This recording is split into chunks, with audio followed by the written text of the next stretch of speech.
a playlist original.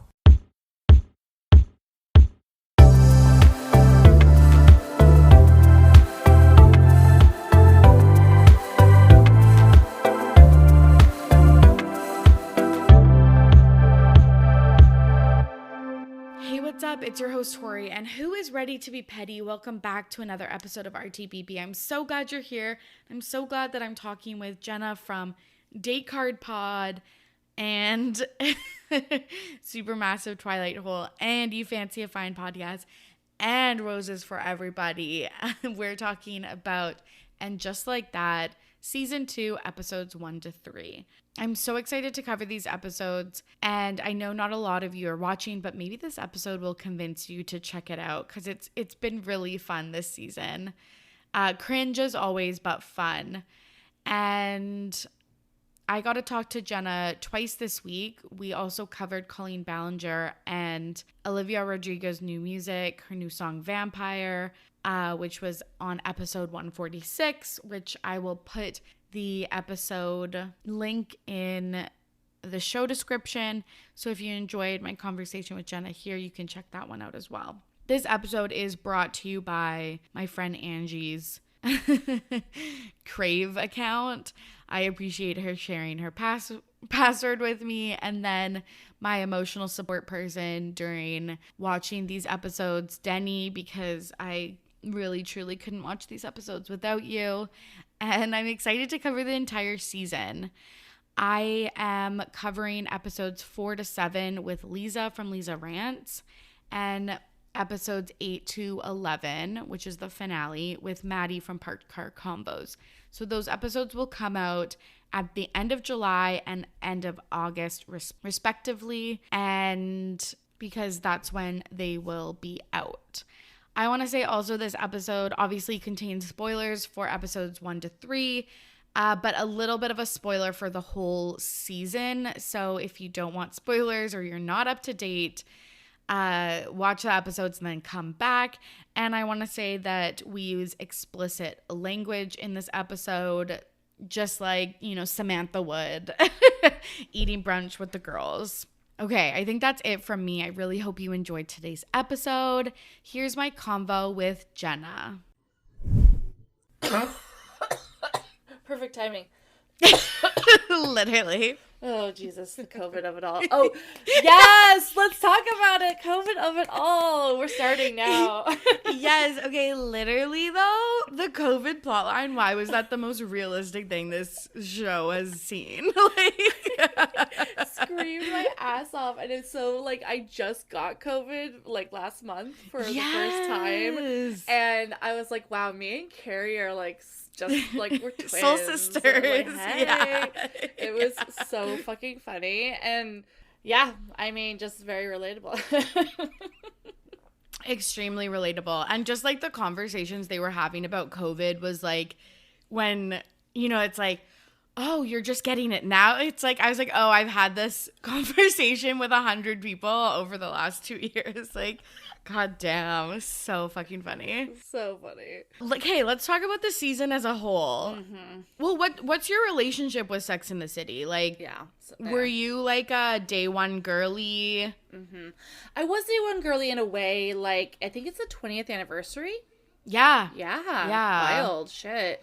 So that would have made me feel real old. Really, really old. So that would have put me actually at 18. So I probably wasn't an actual day one, but I definitely have seen the whole series a handful of times. Yes. And have very strong opinions. Rewatched it during the pandemic, all that kind of shit. And it's such an important show to our backbone in our society. It was very flawed, of course, but it really has it has everything, and it was so groundbreaking for its time, and to see this reboot, and I'm also a big fan of the movies in an ironic way. They're just so shitty. Yeah, oh my God, they're so shitty. And I am a huge fan of this podcast called The Worst Idea of All Time, and it's these two New Zealand comedians that they watch a movie every week for an entire year, and they recap it. So they did Grown Ups 2. and it was horrible. And then they did Sex and the City 2, and then they did Sex and the City 1. But they went backwards, and they watched it once a week for an entire year, 53, 52 times. I can't imagine. Like, as a fan of the show, it's like one of the best podcasts you'll ever listen to. Yeah, I actually want to check it out. Like, they've sold me on the premise. They get into it, and it's these two dudes, but they do a really good job at not being super sexist about it. They just actually get into, like, the horribleness of the movies, you know, and they want better for the characters. So I don't know. It's interesting to kind of come into watching these new seasons with the idea of, like, Michael Patrick King is a horrible writer. I don't know. Horrendous. How did he do that? How did he make such a good show? He's so bad. He's so bad. But, like, this is the thing about these shows is, like, and it's just like Emily in Paris too, obviously, because same guy, but it's like, it's so bad that it's so good. And people know I have horrible taste in music and TV, and like, it's just comfortable watching this shit. Like, it just feels nostalgic in a way that you can't, like, replicate with, I don't know, other shows. So true. God. But yeah, he's horrendous. And these storylines in And Just Like That, it's like some of them are good, but then it's filled with so much shit around it that you, like, can't even dig into the good parts. So, like, I just have, like, many problems with the reboot as a whole. It's like, you should have stuck with, like, the 30-minute time caps instead of an hour. You should have, like, I think one of the things about Sex and the City that you might not realize if you just casually watch it, but, like, basically each show kind of has a theme. Each episode has a theme, and the main cast, like, is experiencing it and, you know, intersecting with whatever in different ways, but it all makes sense. Whereas, like, this is just kind of, like, random shit, and so it just doesn't work as well. Right. This is such a good point. That is one of the reasons why the original show is really, like, fun in that way. You are seeing an overarching in relationships, of course. Yeah. But it is how does each character interact with this one concept of, like, exactly, of whatever it is. Yeah, like some type of relationship hurdle, or, like, yeah, something with their family, or, like, whatever. So yeah, I was excited to watch this just because And Just Like That season 1 had so much discussion around it, and, like, I did 2 episodes about it. I had Lisa from Lisa Rants on talking about the first 2 episodes, and then Maddie from Park Car Convos, we did, like, a whole season overview.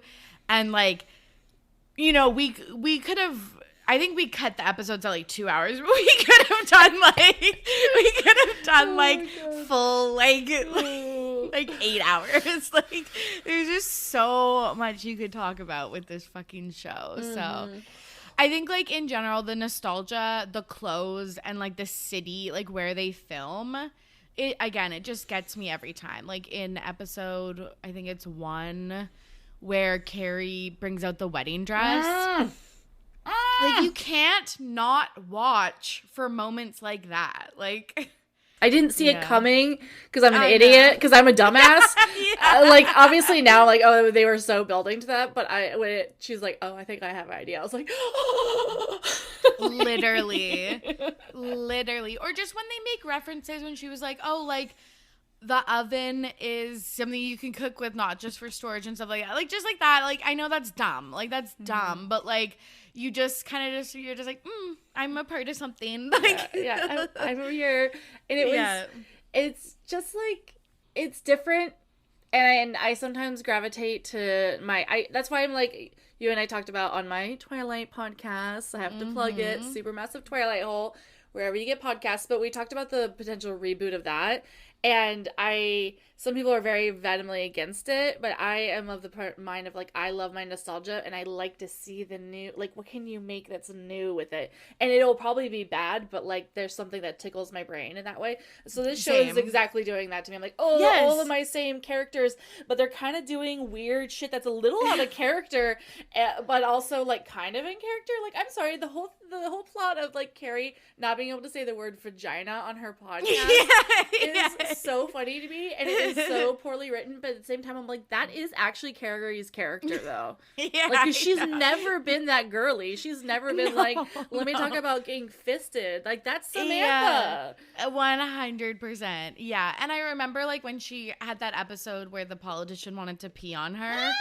she was like using like euphemism, like it, like, come on guys, like, we've watched this show for 20 years, like, we know that she's just not that girly. So yeah, it's just like stuff like that it's just like, that's our girl. Like, can't say vagina or vaginal suppository or whatever, like. Oh my god. Okay, should we dive into episode 1? Yeah, for sure. So opens up with, see, and this is how they get me too, is they were like, yep, let's play the Britney Spears remix of Tiny Dancer, and my like body levitated. Literally, like, I was so thrown because I hadn't seen any spoilers for that at all, and the first like beats, like, I actually had a mental breakdown. Yeah. I know, I was like, Britney, Elton, fucking Tiny Dancer, and we're starting episode 1, and all the girls are getting it on. Like, I was like fist bumping in my apartment. Yeah, Carrie's fucking her boss. Yeah, classic. Miranda's fucking Che. Yeah. Naya's watching like a romance movie by herself and masturbating. Let's hope. I don't know. Yeah, possibly. Let's see here. Seema is getting laid as well. Yeah, by Zed. Lisa is hooking up with her hot husband. Mm-hmm. Yeah. Oh my god. And Charlotte, I think she was riding Harry. Oh, of course, absolutely. Can we talk about how this show thinks that bald men are just like super horny? I don't, like, both Lisa's and Charlotte's.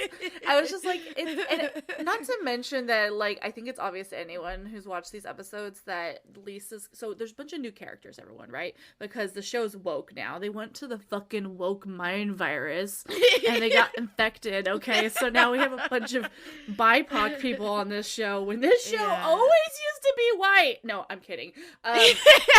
I love it, but they're forcing it in, and so Lisa's character is literally just like the person of color version of Charlotte. Yes. Cara Berry from Everyone's Business But Mine calls them their support women of color. And I'm like, oh god, that's fucking too real. Like, yeah, so, but I will say, okay, so like in the first season, these women, Lisa, Seema, and Naya, were just like, kind of had like B-C plots, or were there for like, to like have the main characters like confide in them. Yeah. And I will say in this season, they do have more of a plot line. So like, I appreciate that. And we're getting like more scenes with them, and just like, it seems more natural because it's like, oh, they have they're friends and they have like some backstory, but man, it is just it's so bad. Just like the overcorrection of some of their, mistakes in the first series. So true. Yeah. Okay. So they're all getting it on. They like, it's revealed that Carrie is fucking Franklin for like one night a week, Thursday after the podcast. Relatable. Yeah. Okay. What do you think of Carrie's podcasting career? My friend turned to me during the first 2 episodes, and she, as the resident podcast friend in the group, she was just like, how relatable is this? And I was like, honestly, so much of it. Like, it's a dramatic, they're dramatizing it, of course, but like, honestly, so much of it is so relatable. And like, even though I've never been on the level where I'm having ads, it was still just like, yeah, no, this all does like ring true. And when her little like podcast like boss lady comes in and is like, this is not the heyday of podcasting 2021. I was like, oh Yes. my God, that is Yes. brutal. That is so true. Yes. Yeah. I will say again, the first season, it was so unrealistic what they were doing with the pod. And now I was like, no, this is getting too realistic. Like, Really when she's like attacked. reading the ads and it's just like, shit, you like don't. Like, you obviously know the podcaster doesn't give a fuck about, but they just have to read the lines. Like, it's so funny. Anyway, so this week's episode is brought to you by Undies. Yeah. When you're getting fucked by your hot bald man, make sure you have MeUndies. Promo code BALD for 30% off. Oh my God, I'm dead. Oh my God. Yeah, I feel like we should just stick, like, let's talk about Carrie. We'll go character by character, maybe. Okay. So, yeah, she gets asked out by Franklin, and she's like, I'm not feeling this. I kind of thought that, like, I don't know. I didn't like how he, like, wanted to work on the ad, like, post-coital, like, in the bed, like, busts out his laptop. But, like, I liked him.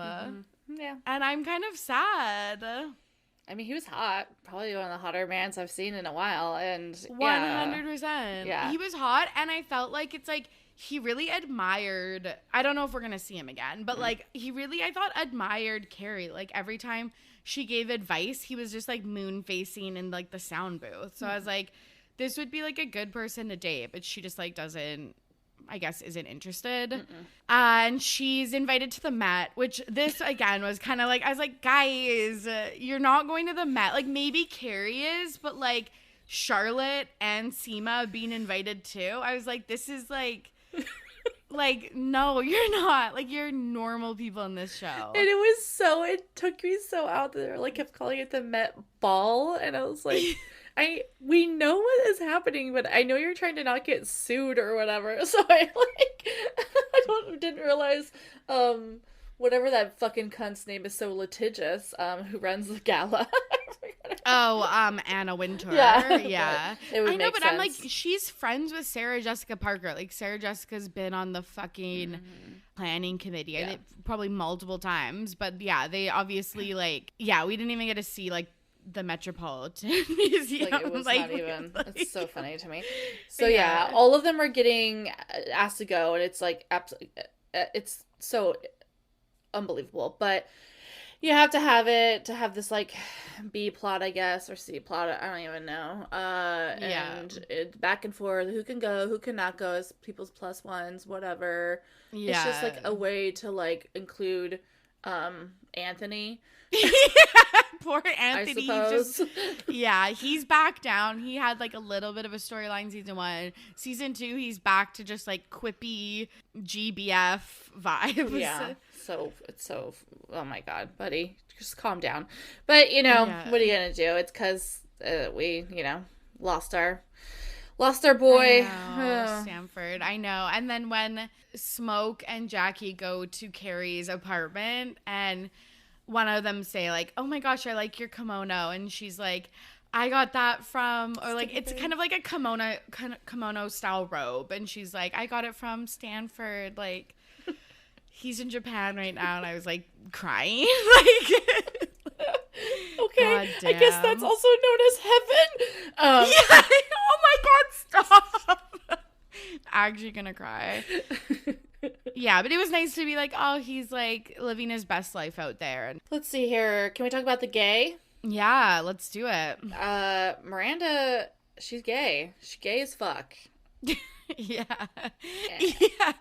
Literally, you just put in the outline, gay. Yeah. She's in LA with Che, and I'm a Che apologist from season 1. Yeah. Because I love this storyline. Like, the fact that Miranda comes out as a late stage lesbian is so relatable. But also, it's like, it's just like wild. It's like the comp head of her story arc was so loud and something that all of us picked up on.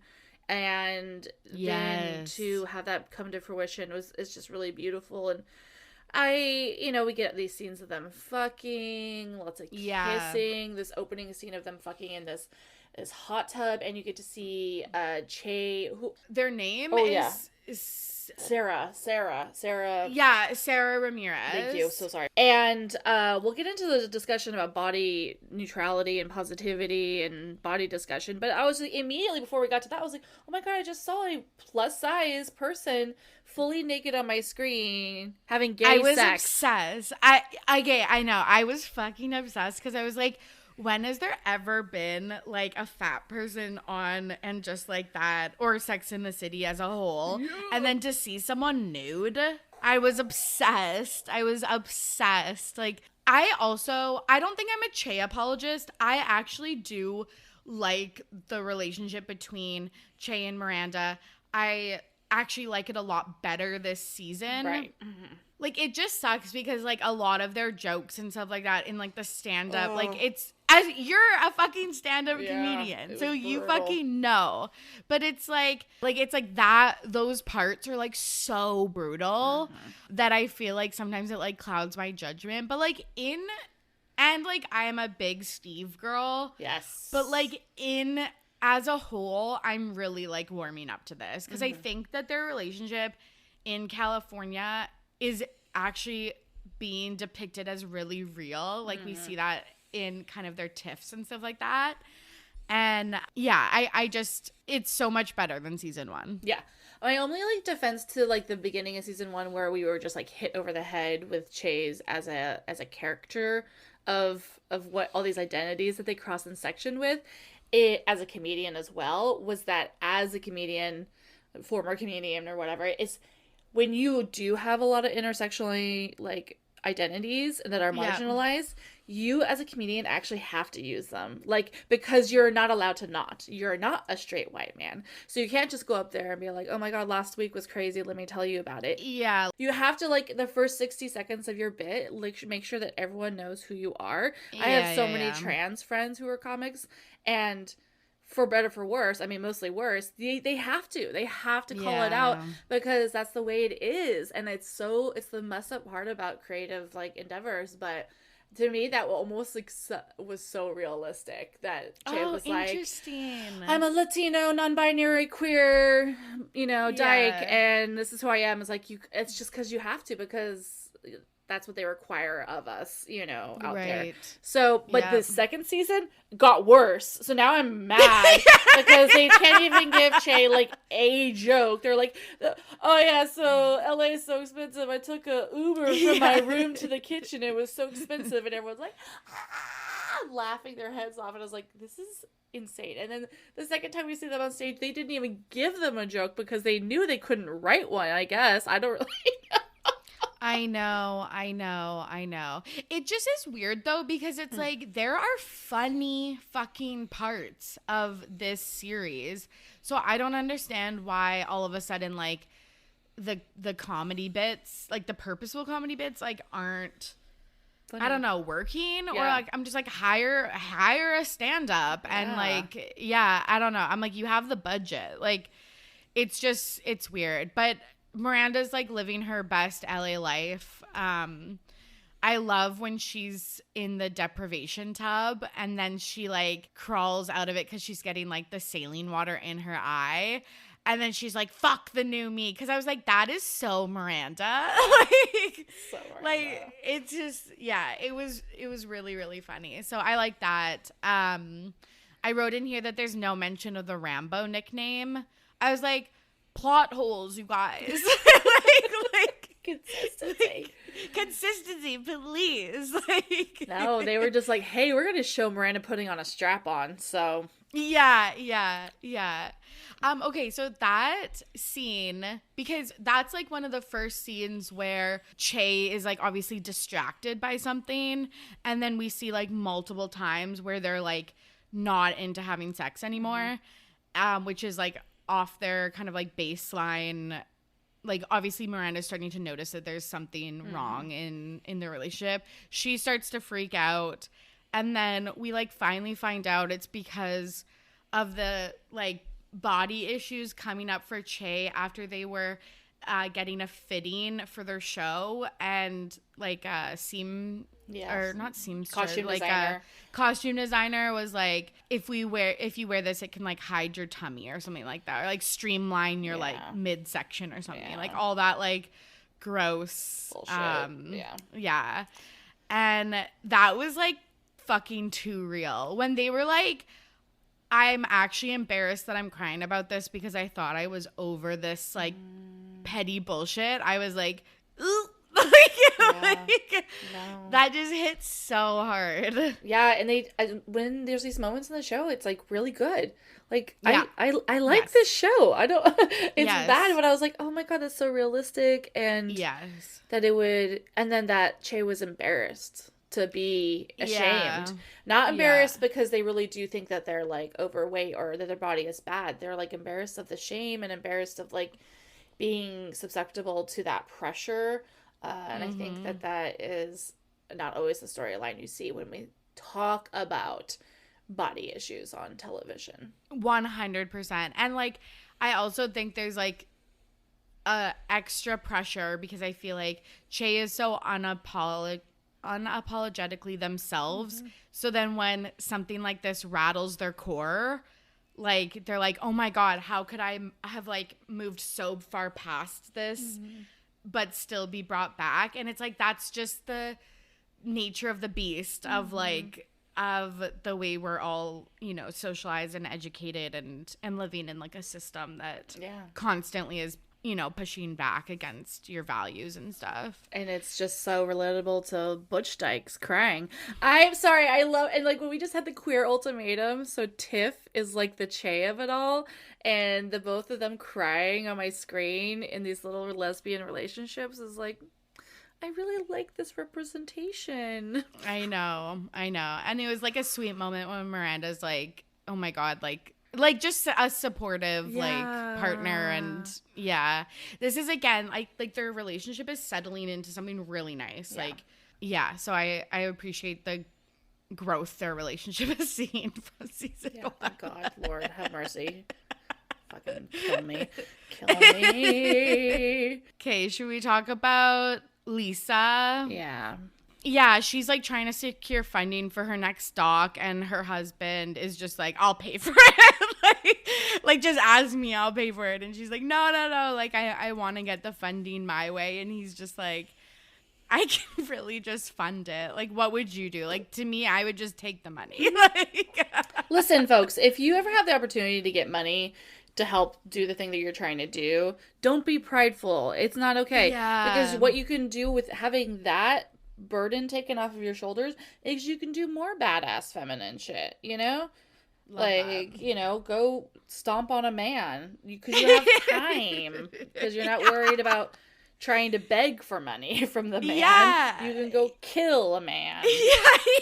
You have time to ruin some men's lives. So, like, just look at it as like a numbers game. You gotta like get where you can get help here so you can go do bigger things. I love that. She wears like the most amazing Valentino red dress with the headpiece. Yeah, that was a serve. She definitely served the best of all the looks. Charlotte needed to be put out to a pasture. Then Charlotte. Let's talk about her. Yeah, she like invites Anthony to the Met. Then Harry wants to go, and then Harry doesn't want to go, so she reinvites Anthony. That was literally the whole entire storyline for this whole fucking episode. She has the worst storylines. I'm sorry. It's so bad. And then Lily's doing the corset of her, no offense, but fugly dress. And she asks Rock, like, help your sister out. And they're like, no, Mom, this is like upholding the patriarchy or like stuff like that. I was dead. Yeah. The kids are giving. The only reason I like Charlotte's storylines are because the kids. Yeah, they're really 100%. Giving. Like Lily in the next episode is so funny and so fucking funny. Yeah, I think just like the dress. If you didn't watch it, y'all, it's giving Gwen Stefani when she was appropriating like punk rock Harajuku. Asian. Yeah, 100. That's so true. It's like a top hat, a black like silky top hat, a veil because the theme was like veiled beauty or something like that. And then, yes, like a red, no, like pink, green, like, I don't know, blue, like stripy dress. But you're right. The shoes and the cut of the dress very much giving Gwen Stefani appropriating Japanese culture. Yeah. And punk rock culture. I was like, it's offensive on all parts. You're like, I have to add that in. It's wrong. Oh my God. So Seema, our next girly pop, she turns down the Met for a lunch with Zed, who is a character that's also in Emily in Paris, Antoine. Mm-hmm. And then his son and his ex-wife. Why the fuck would you turn down the Met for like a lunch date?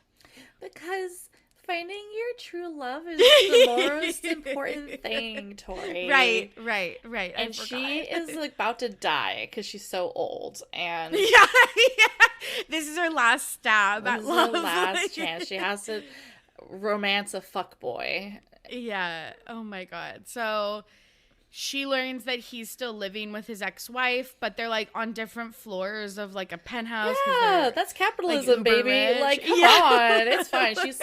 She's a bad character, y'all. Like, I like her, whatever. She's serving her purpose, but she contradicts herself like all the time, in my opinion. Yeah. Because there's this scene in the next episode, like the storyline that she has with her fucking hairdresser actually ruined my life. Yeah, it's like, truly, I need compensation for how bad it was. Yes. She wears like a beautiful gold dress with like a little mask, and she gets whisked away to the Met. Mm-hmm. Our last character, Naya. So she's alone while Andre is on tour. This is the part that has confused me for the first 3 episodes. Are they together or are they not? Yeah, it's really weird. It's definitely like, I guess maybe this is realistic of people in their, later years trying to figure out their marriage.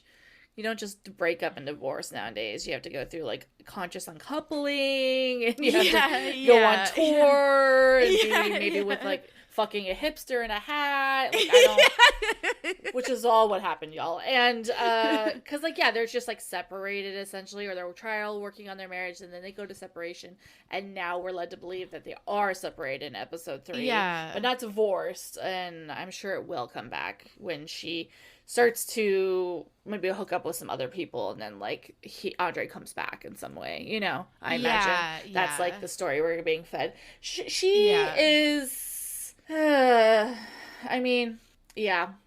character is, they're trying to flesh her character out a lot, which is great. She's the more reasonable one. She's the Miranda, like you said. They all sit with each other, same as the Charlotte, the Samantha, and then Naya is the Miranda.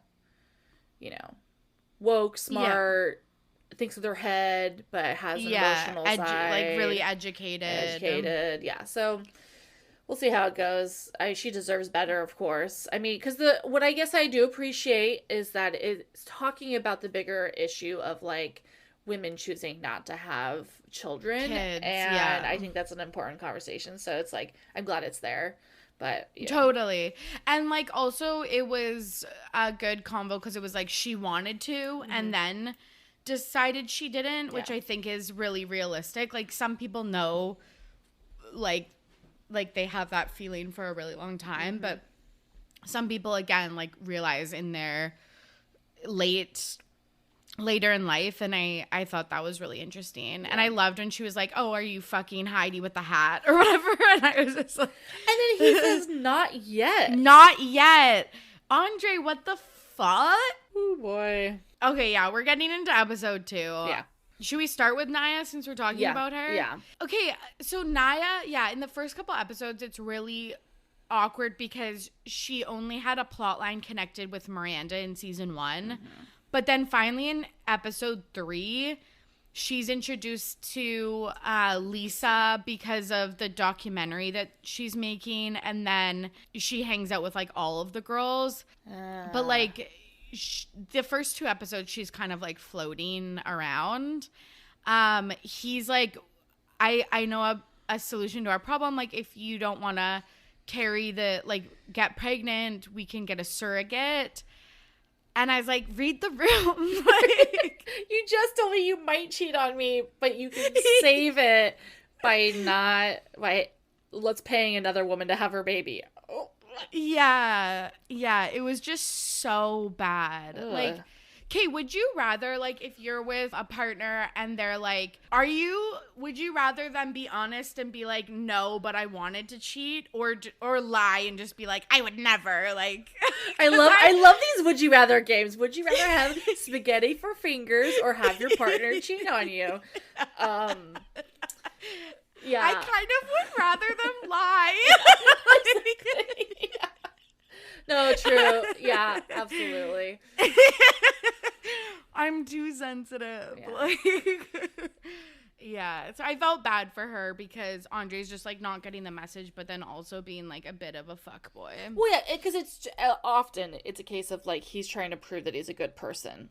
The person who does that. Yeah. Sorry, any partner who does that is a little bit like, oh, look at me, I didn't do it. So yes, kind of. That's manipulative. Yeah. Like, so yeah, they're kind of getting more and more disconnected over the episodes. Let's talk about Miranda. Mm-hmm. Let's go back to LA. Yeah, please. She goes to AA and meets another person in AA, and they go to a beach cleanup. So interesting because my friends in the room were like, oh, I guess we did have to continue that storyline. Like, oh, the alcohol. Yeah, because like you kind of started to think that maybe she was only drinking because she was stuck in a straight relationship and she was gay. And then now that she's like living her best life, that wouldn't have been a problem. But they're like, no, we do still have to make that like a side plot. You know, for better or for worse. But it was definitely shoehorned in episode 2 that I was like, oh yeah, that was thing. I was like, that happened so much in this season. I would be like, oh right. Like when Carrie is like recording her audiobook, I was like, oh right, she wrote a book. Like I didn't even fucking remember that. Like, I don't remember. So she goes to this beach, she does this like cleanup, she's helping like save the planet, and she loses her phone, and that's a very Miranda moment. It felt very Miranda. She looks hideous. She's wearing the worst outfit you've ever seen in my life. And I was like, that's my girl. Yeah. No, literally. Like, even, okay, like, again, I don't want to jump ahead, but in episode 3, when she's wearing that hat, like, I was just like, Miranda, like, the LA vibes, just, it's not working. Just the most hideous outfit. And then she finds out. So, like, there's, like, then Che's, like, side plot is all this, like, show stuff that they're working on, and they are really stressed out about it, and their dad, playing their dad in the show, is going to be cast as Tony Danza, who is supposed to be played off as a Latino man, which he's not. He's Italian. Yeah. But, like, Che was, like, weirdly okay with that, and then Tony was like, actually, I think we should change it to, like, I'm Italian and you're Italian. Yes. Yeah. But you have like a Latina on your mom's side. Yeah. That I really like the Tony Danza like scenes. Yeah. He actually brought it. I will say he really did. Yeah. It was a good cameo. And my roommate was like, I thought he was dead. I was like, no, I guess he's alive and he's on this show. And then, yeah, we find out that when she gets rescued by Che's friend to pick her up from the beach, the friend is Che's ex-husband, who is still currently married to Che, and we never find out anything else about this yet. And I was like, he's straight up not in episode 3. Hell, this show is unhinged. Literally unhinged. But okay, Oliver Hudson, I think his last name is, fine as fucking hell. Yeah. His when he smiles and his like eyes crinkle, I was living for it. The men in the show are all very hot. Yeah. It's upsetting. Yeah. It is really upsetting. Like, it's really upsetting. And Miranda's like, Che, like, you're married. And they're like, I was just too lazy to divorce him. And I was like, okay, relatable, because I will avoid paperwork, like, till I die. But I was like, also, you would have to file all your like taxes and shit together. So I was like, like more work. I don't know, in the long run. Yeah. I will say, pro tip, when I got married, we never ended up getting the marriage license. Yes. And so when we divorced, we never had Yes, I forgot about that because you talked about that with Emily Rose. Yeah, so. Yeah, oh my gosh, that's so, pro tip for you. Yeah, I mean, I guess it kind of defeats the purpose of getting tax breaks and everything, but we weren't married long enough for it to matter. So if you're planning on not staying together, just don't get the marriage license. And if there's fine. any inkling of doubt, in your head, like I had a week before the wedding when I broke down on the ground and cried. It was like, I don't want to marry this man. Just an idea. Just lose the paperwork. Oh my god. Okay, let's talk about Carrie. Yeah, we talked about this at the beginning. Yeah, she won't do the vag suppository ad where it's like, girl, I did one about Manscaped. like we can. I had to say the word Manscaped and like ball sack. You can say vaginal suppository. Like it's like I just wish Chat GPT had been around for her. But then it kind of feels like this entire series is written by it. So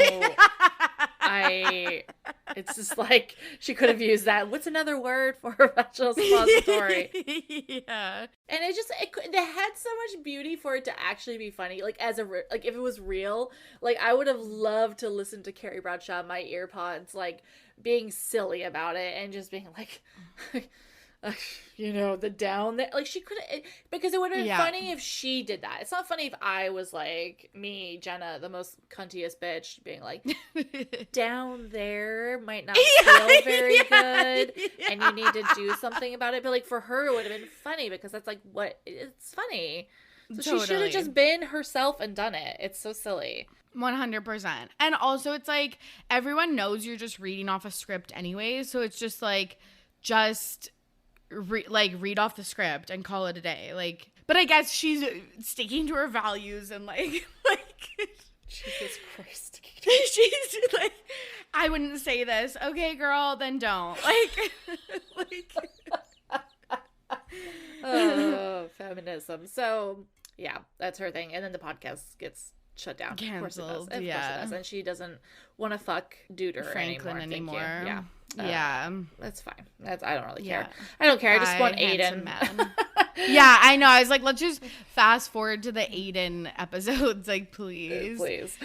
So Charlotte's little plot in this one was one of the worst things I've ever watched in my life. Like, her like storyline this time is that her daughter Lily is going through classic teen angst and wants to get a keyboard to continue her music, her like weird teen angst, like Lana Del Rey writing, and she sells all of her clothes to some like website that like takes it and resells it or whatever. I'm sure that's a whole industry that I just don't understand as a elder millennial.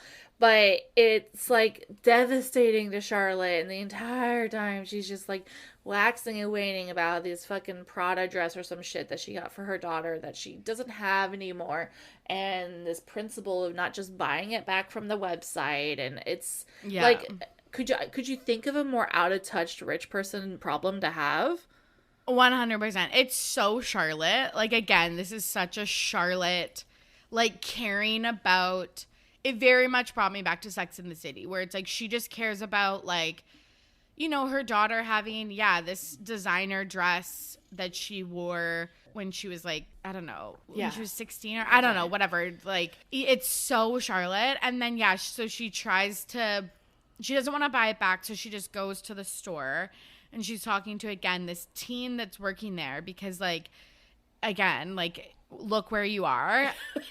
Carrie's like, don't have a Karen moment. You're, like, one step away from getting, like, filmed and put on the internet. And I was like, that's funny. It was fucking funny. That's funny. It was really funny. You're right. I think I missed that line, so that's actually adding some good context for me. That it's almost like a meta. Like yes, he's trying to. The writer's trying to be like, this is this type of woman. Yeah, and I was like, hey, this actually makes a lot of sense for these out-of-touch women, because it's like they wouldn't care that you're berating a teenage girl, but they would care that it would get filmed and put online. Mm-hmm. So I'm like, this all checks out. Yeah. Then she realizes she's like being dramatic and like doesn't need this fucking dress. But I was like, also, you should probably listen to your kid, because you put so much pressure on your kids that Lily is making this like depressing ass song about having to be the perfect daughter, which you said yourself you didn't want to do to your kids because your parents did it to you. So I was like, why are you looking for this dress when you should be like reevaluating your parenting skills? Like, no, it's real, and I guess that's the point, is it's trying to show that Charlotte needs to unpack that trauma because she's perpetuating it again with her own 2 daughters. It's just like, that's the generational trauma cycle, y'all. Like, she's really, truly, and like, Lily's like, I'm in a gilded cage. And I was like, am I listening to Taylor Swift? Like, what is happening? Literally. So funny to me. But it's like true and real, and please get your shit together. So, Seema, we get our horrible scene, or Seema is back, still trying to figure out about this fuck boy. She goes to get a blowout from her hairstylist, who I think they found, like, I don't even know, like off of Craigslist. They were just like, do you know how to hold a hairbrush and pretend to be gay? Or maybe you are gay. I'm not sure. And he does not. And like put on an accent. He does not know how to do hair. This was like insane. I could not. We were screaming because like he didn't even pretend to know what to do with this woman's hair. No, I know. This was, again, this is why I'm like, these plot points are so good in some aspects. Even the like Che secret husband, or like not secret husband, but like kind of like that, like that's interesting. And then you do a plot point that's all about like your hairstylist like being like, hey, I think you self-sabotage, and then like they have like a huge fight in the middle. Like I really couldn't. But did you see how he like literally was just like touching her hair and like hitting her head with like a brush and a blow dryer, but like not doing anything? It was so silly. It's just not how, it's none of it was realistic. So anyway, whatever. And then she goes on, she like freaks out with Carrie, and she's like, you can do whatever you want, you're good. And then that just propels Seema to try to make it work again with Zed, but then she realizes she should trust her gut. He's a fuckboy who's trying to get her money. We're done. Ugh. Yeah, that's it. She goes back to this horrible hairdresser, and he, again, just botches her hair. Like, fixes her hair. And, like, her hair... Okay, I've never had, like, just a blowout. Same. So please correct me if I'm wrong, listeners. But, like, don't you go... Or don't they wash your hair? Because he was, like, starting to blow dry her hair, and I was like, it's dry, though. Yeah. So I thought it was like where they just like wash and blow dry your hair. Yeah, I think it might be, but I think there are times where they might dry do it because it's like, yeah, it's for people who don't know how to do their hair at all, I guess. Yeah, like if I was rich, catch me at that salon every week. Yeah, but exactly. like, yeah, it's so true. Lisa's storyline is her mother-in-law is in town, and they discuss respectability politics. Ugh. Like, okay, so like the first thing is like they had to do their kid's hair because she was wearing it like natural, and then they were like, oh no, your grandma likes it when it's like braided. And then the husband, Herbert, was like yelling at a taxi driver because he was getting passed up because he's black. Yeah. And then he like yells at this one taxi driver that like stopped but then didn't open the doors, and then she sees him yelling, and she's like, you can't do that like in front of your kid, and like, I mean, we're two white women, so I'm just like not gonna say whether this was like realistic or not realistic, or well, I actually feel like it is realistic. I'm smart enough to know that it is realistic, and it is obviously a like real like thing that happens in, you know, these kinds of relationship dynamics. So it's just, but it was like, I don't know if this is being done well or not. I can't. It seems like so like thrown in, but I was also like, I'm happy for it. Like it's not wrong, and it's just interesting, you know. So it was interesting, and I was like, oh, it sucks that this is like only a C subplot. Because I was like, I actually think that this is interesting and we could have gotten a lot more. I think this would have actually been really interesting to dive into. But yeah, it's kind of like some like fleeting moments. But again, go listen to Cara Berry's recap of this part, because I think, yeah, again, as two white women, I don't think like, yeah, we're not gonna like weigh in, but that's what's going on in Lisa's life. Yeah. She's having mother-in-law issues, and they talk about, it's very just like talking about, yeah, like an older generation talking to a younger generation about different opinions on how to behave. Yeah, I think the mom was like, the mother-in-law was like, you don't need to wear a bonnet anymore, like, or you know, like all these different things. And it's just like, oh wow, this is deep, and I just don't know if this show is the show to be. It's just to be like unpacking this. Yeah. Oh yeah, that was really interesting. Yeah, there's like multiple like moments that she comments on like their lifestyle and stuff. Yes, but then episode 3, which in my opinion was maybe the best episode in so many ways, because 100%. It really started like getting a little less silly and a little bit more real. This is what happens. Stop getting along and start getting real. Welcome to real world, New York City. Yeah. Oh my god, that's so fucking funny. No, but you're right. Like, it's we're kind of finally settling in to the season, I feel like. But it sucks because I'm like, it's episode 3, and I'm pretty sure these seasons only have like 10 episodes. Mm-hmm. So I'm like, we're already like a third of the way done, and we're just settling in. Like, silly.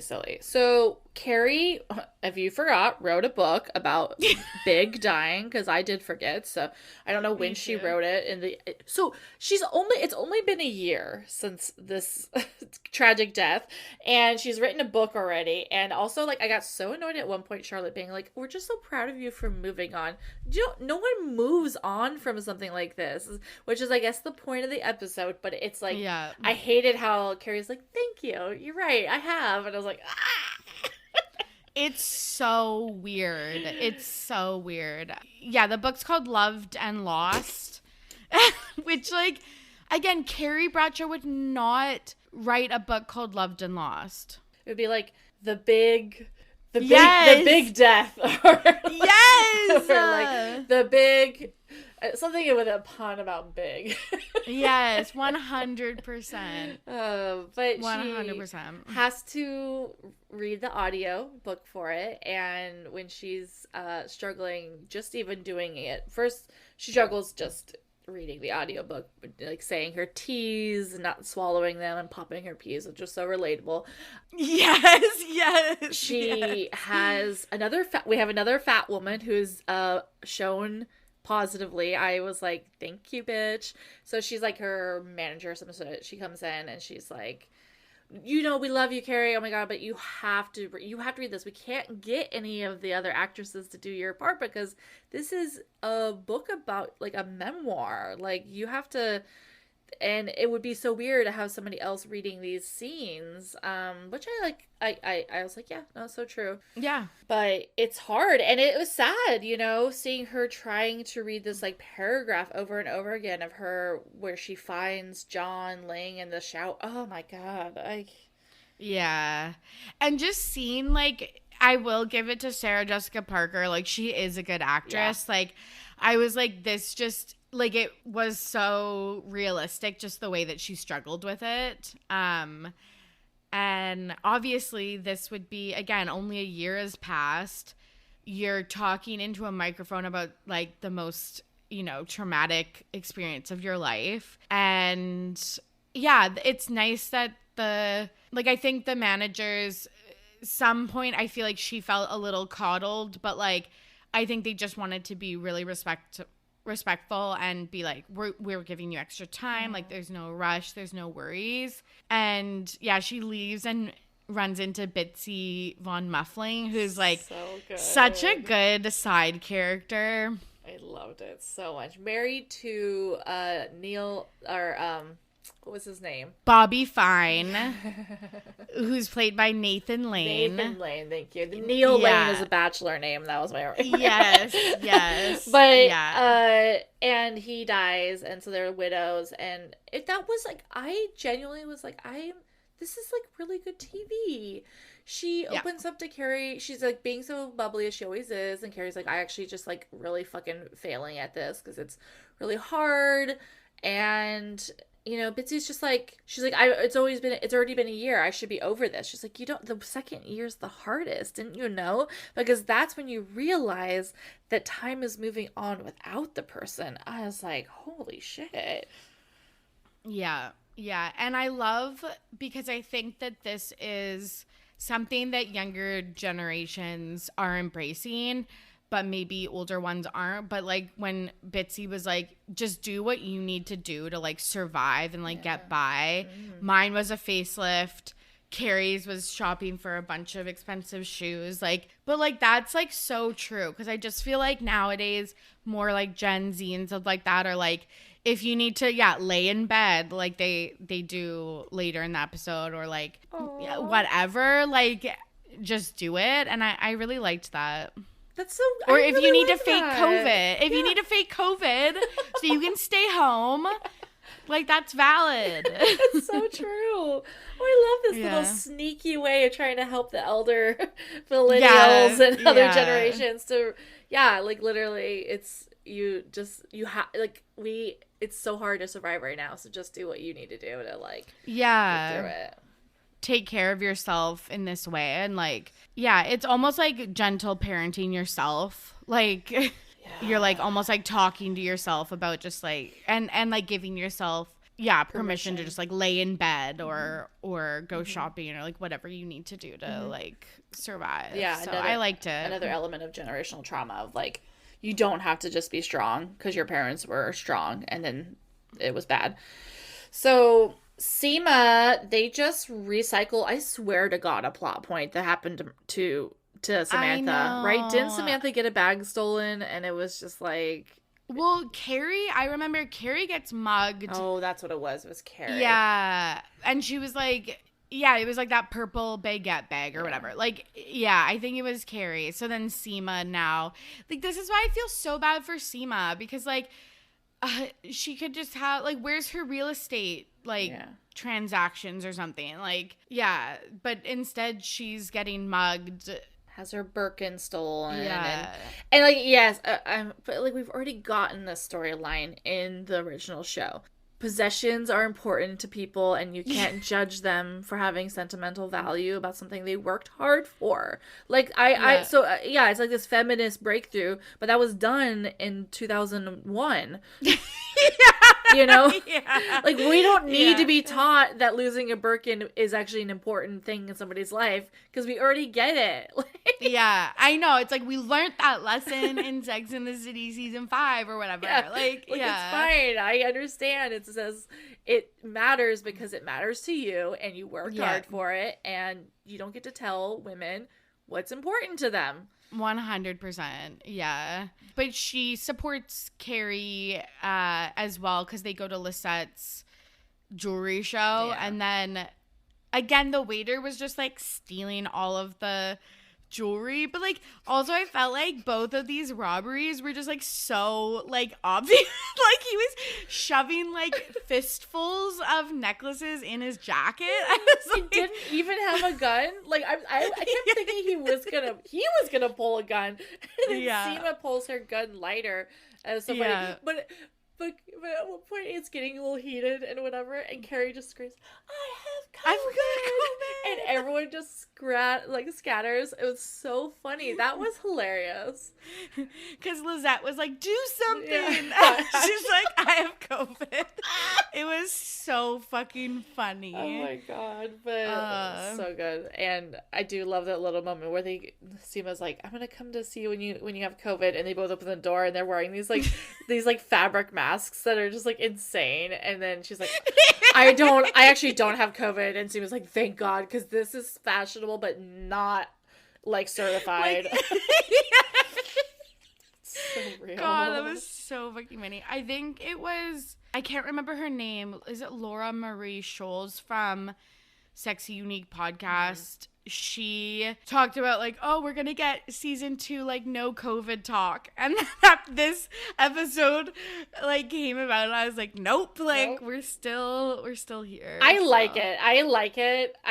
I'm somebody who likes the COVID talk because I don't want to like live in a reality where it's not. I want to live in a reality where it's not happening, but like I personally like the references in shows and movies. It's kind of, I don't know, it's interesting to me. It puts it into this time, like this era, which I like. And also I thought this plot line was funny. I actually did like this. But no, I know, because I know people are just like sick of talking about it, but I thought this was like done in like kind of a funny way. Yeah. So it was very good. So speaking of I guess feminism again, we have a MILF list. Hey. Yeah. Oh classic. My God. Classic. Yeah. Charlotte, I feel like just like hot Lisa. or not lists will they'll never die. No. And they shouldn't. Quick, where would you put Torry and me on the hottest podcaster list? I'm fucking dead. We both look like it better be shit second right and now. third. Yeah. We literally just rolled out of bed. Like, oh my God, I'm dead. Yeah. So, what did you think of this plot line? It was so stupid. I think I just hate Charlotte. I guess I've Yeah. come to terms with I just like don't care. Yeah. I only cared about her during like the plot when she was with the McDougalls and all of that. Like, Yeah, that was so funny. Was the good times for me. But yeah, it's whatever. I mean, I think it was funny because the principal was like, our school has a zero tolerance for misogyny. And I thought that line was funny. And then they find out the kid who did it is really hot. It's just weird. Like, the kid who did it is hot. Like, what is this show trying to do? I was like, Colleen Berenger? Like, he literally. And then the second PTA meeting is like, and there was reports of moms objectifying Milo H in the hallway. And I was like, and there was like a full slow-mo shot of the kid walking down the hall. I'm like, ladies, like, this is so fucking embarrassing. Oh, trash. It's so funny. But yeah, it is what it is. But it all was a distraction from what was the most intense scene of the episode, in my opinion. It was the Miranda Che of it all. Yeah, 100%. Again, sad that they're fighting, but happy that they're seen in like a more realistic relation. Like, I just feel like this is like they're out of their honeymoon phase and they're more into like real life relationships. So Miranda's helping Che run lines about the scene where Che comes out as non-binary to Tony Danza. And this was actually so real. So Che was like, oh, I hate this like contrived scene. Yeah. And Miranda's like, well, why don't you just say you don't like it? And Che's like, well, I've already said something about like this and this and this and this. And like, it's very much like, I feel like people with marginalized identities, it's like you feel like you can't speak up about, or you have to like pick your battles and you can't just like say what you need because they feel like they're going to be like a burden or like, and there's that somebody they're not going to be respected. Yeah, and there's somebody right behind you that'll be taking your place. Exactly. You know? Yeah. So you really have to like come with it. And then it's like, and then it turns out to be a really beautiful scene because like, you know, it is contrived, written in that way, but it's like at the same time, like that's a conversation that happens with people. So Tony Danza's like, well, I just don't want to lose my daughter. And Che's just like, you're not, you know, I am me. I'm living my most authentic self. Ends up being this romantic moment or this like very, not romantic, sweet moment. And Che does cry when they didn't think they would. Yeah, which it gets ruined. And then, yeah, and then Miranda's phone goes off, which like sucks because also, because it's like kind of like a family comedy. Yeah. Like, and I just like, you know, filmed in front of a live studio audience. And I was like, this is actually like, I would watch the show. Yeah, truly. And then, yeah, Miranda is worried about Brady because Brady called and said he had broken up with Louisa, and so she keeps her phone even though she's not allowed it. I hate the like Miranda's bad at technology piece because it's just like she's a fucking smart lawyer. Like she can figure out a fucking iPhone. But no, real quick, it was all shade to Android, and we should check on Android. Are they okay? Because the shade was so funny to me because as an iPhone exclusive user, fuck Androids. Fuck them. Literally. But Kate, you're actually right. We should check on them because remember with the Peloton scene that with big Peloton stock crash? Yeah. So it's like we should actually check on Android stock. Because they were just shading her left and right. This fucking phone, I can't figure it out. And she literally says, this Android phone. I was like, oh my God. Brutal. Brutal. But this was like, that part of her character is frustrating because it's like, come on, like Carrie is already the one that doesn't know how to use technology. But yes, Carrie's the one that like didn't know what like an email was. Miranda's the one with the TiVo and shit like that. So it's like, get your people straight, like seriously. It's whatever. But I think that was like, this is the most compelling conflict we had seen in the season so far. 100%. Where it's like you believe you were on both sides. You're like, Miranda should be there to take care of her son. Should keep the phone on. It sucked. It just worked out that way. And then also Che was very right to be frustrated in this huge moment in their life. And the way their fight went down was so brutal. It was just like so brutal, but so fucking realistic because you know when you are upset yourself, so you say something that is callous that you would never say if you weren't upset. Like when Che was like, it's just a breakup or like whatever. Yeah. And I was like, okay, but like he did actually sound suicidal. And I think like even though it was kind of a flippant comment, I think it's right for Miranda to look into that. Yeah. And it's like her only kid and stuff like that. And like he's in Europe. So like it makes total sense why Miranda is acting the way she's acting. But then Che, it's your fucking big TV show. It's the like most important scene ever. You're already struggling with the production of it. You were misgendered by the fucking production team or whatever. Like it's just bad all around. Right. And Miranda at one point is like, but this is a real problem that I'm dealing with, and it's like not a real family and a real issue. And it was like, oh no, this is real to Che. Like Miranda, do you remember that this is based off their life? Meaning it's real? Like, it was so brutal. Yeah. It was so brutal. I was on my edge of my seat, and there was a point I get, like, I'm those kind of people when I watch things where I know something, like, bad is about to happen, I, like, look away, because it's, like, so painful. I couldn't look at the screen almost the entire time that I knew the phone was about to ring, and I was like, I know. Oh, no. But I was like, that, I know is good television for me. 100%. It was because when she takes her phone into the studio, it's like dun dun, like you just know it's obviously gonna ring, and like I was on the edge of my seat too. But Miranda goes back to New York. She shows the MH tattoo, so that means Miranda Hobbs, right? So yeah. So what do you think that like? Or wait, sorry, maybe it's Maddie Healy.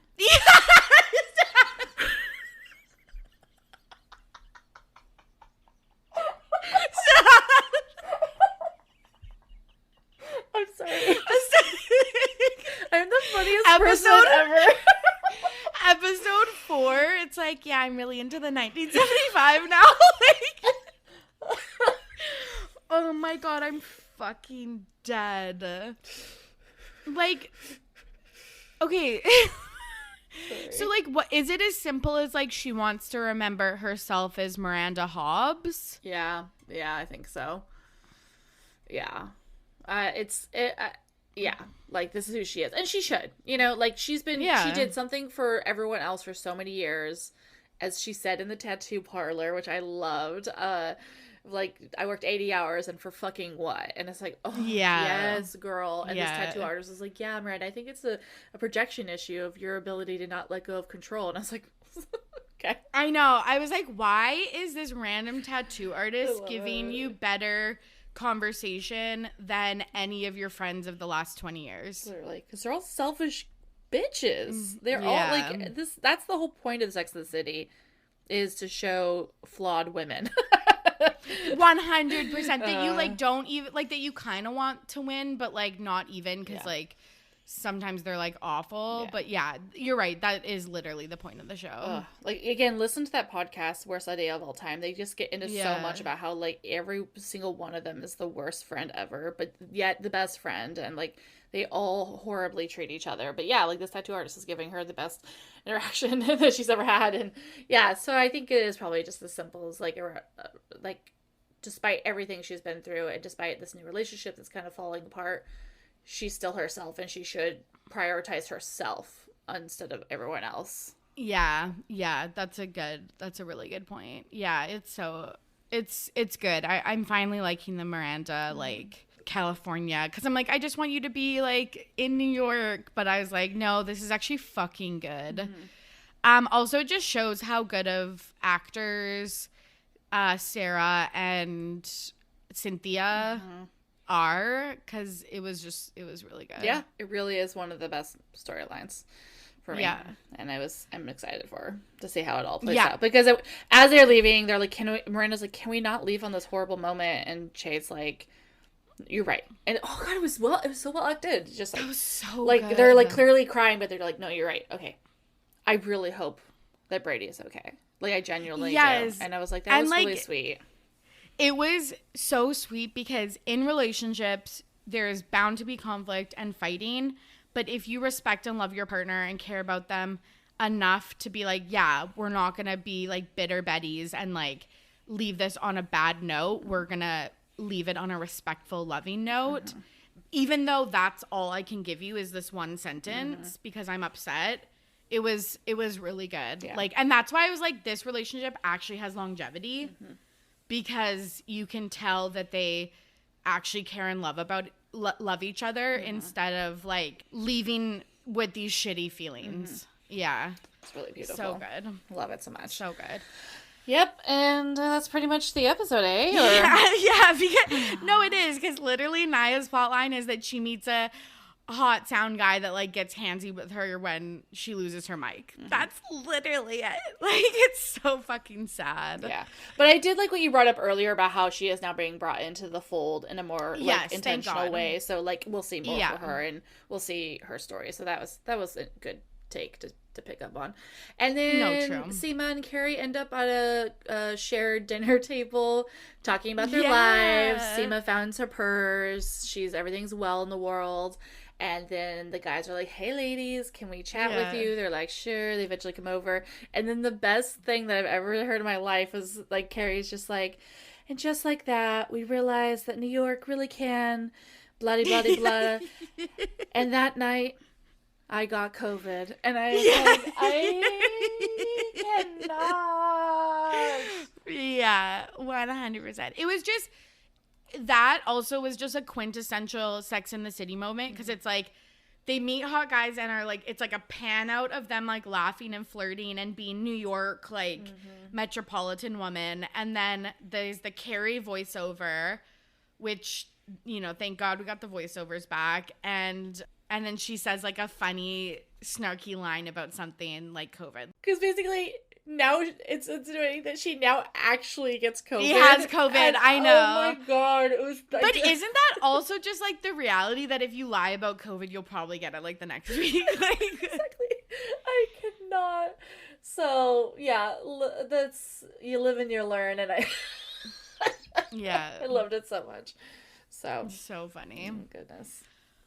Okay, that was the first 3 episodes of And Just Like That. Season 2, baby. Season 2, baby. Yeah, let us know what your thoughts and feelings are on all these different characters, you know, plot lines and stuff. Our DMs are open. Excited to hear, like, things we missed, callbacks to the original show, because that is why we're watching. Yeah, literally why we're watching, for sure. Any final thoughts before we wrap up?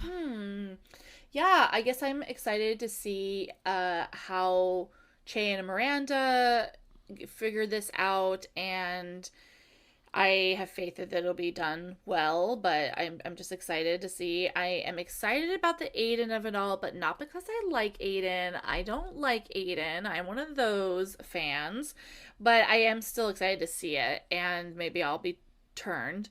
But I always thought he wasn't the one for her because he didn't like the real Carrie. He liked projection of Carrie.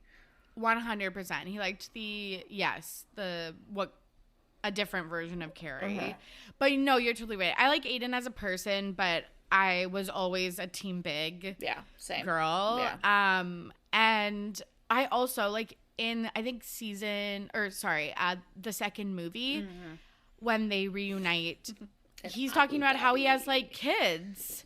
Yeah. So I'm like, I just don't also see Carrie as like a stepmom, but yeah, I'm just excited for the tease of Aiden being back, and then I'm actually excited for the Che and Miranda storyline with Brady, and then I'm trying to think, is there any other storyline I care about? Maybe Naya getting with someone who suits her better than Andre, but that's literally it. Yeah. Oh, before we isn't that crazy they didn't show Big at all because of the scandal? Yes, that's a really good point that they have cropped him out of the series, which is for the best. Sometimes I think that that's why they killed him off in the first place. Ooh. That they knew that like this could blow up. Well, and they wanted it to be on the right side of. But actually, if old lore stands true, there was going to be a third movie, right? So check this. So there was going to be a third movie that never got made, and that's why they eventually made this television show. But the third movie's plot was literally Big dying in a shower. Michael Patrick King, the podcast calls him Mattress Pikelet King, so I sometimes want to say Mattress as his name. He has had that exact plot line planned for like 6 years. And that's wild. That's why, partially, and why Kim Cattrall said no, because she didn't want to be in another moment with Carrie and everybody where her entire plot was supporting Carrie during a grieving. Yeah. Oh my God. And they never ended up making it. And so then they made it. And I remember when I found that out, I was like, that's actually like so unhinged that Mattress was like, I'm not abandoning that. I am killing him in a shower specifically. That it's just so weird to me also because the show finale ends with, you know, this big love proclamation from Big. Yeah. And then the movies are about them having fights, but like coming back together. Yeah. So it just is so weird that they would, like, that he specifically would want to end, like this series on that note. That's why it's almost a good thing it didn't get made, because I think it'd be play really horribly in a movie. Yeah, just to have one movie, to contain it in that. It's like, no, it needs to be a series, I guess, where you really can play out the like arc of Carrie, like going through that. But it's just wild to me. But because that's so weird. They cut him out completely. Like, he's not coming back as a ghost. He's not. It's done. All of a sudden, they go paranormal on us.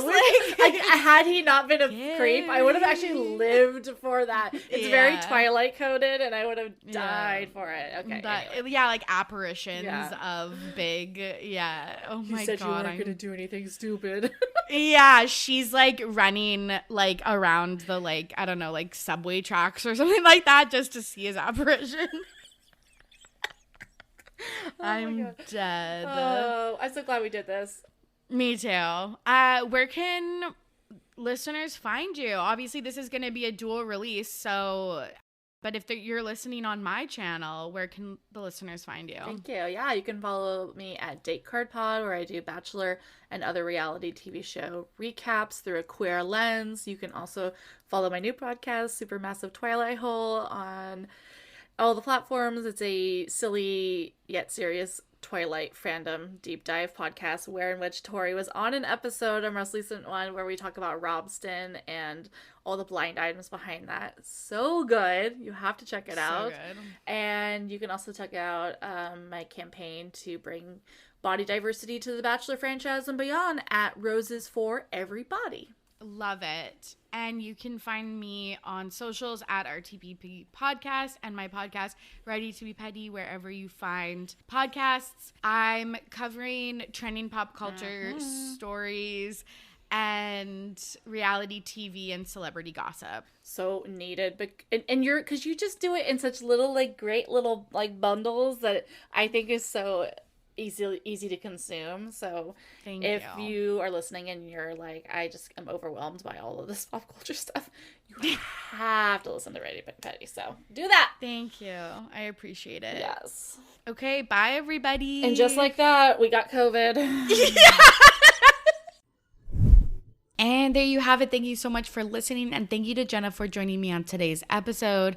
You already heard my socials, but if you do want more content from me, you can subscribe to my Patreon, patreon.com/RTBP podcast.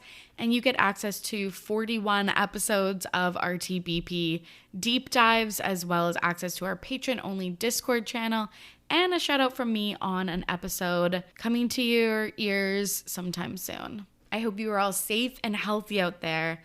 As always, I'm your host, Torry, and I am ready to be petty. See you soon. Bye.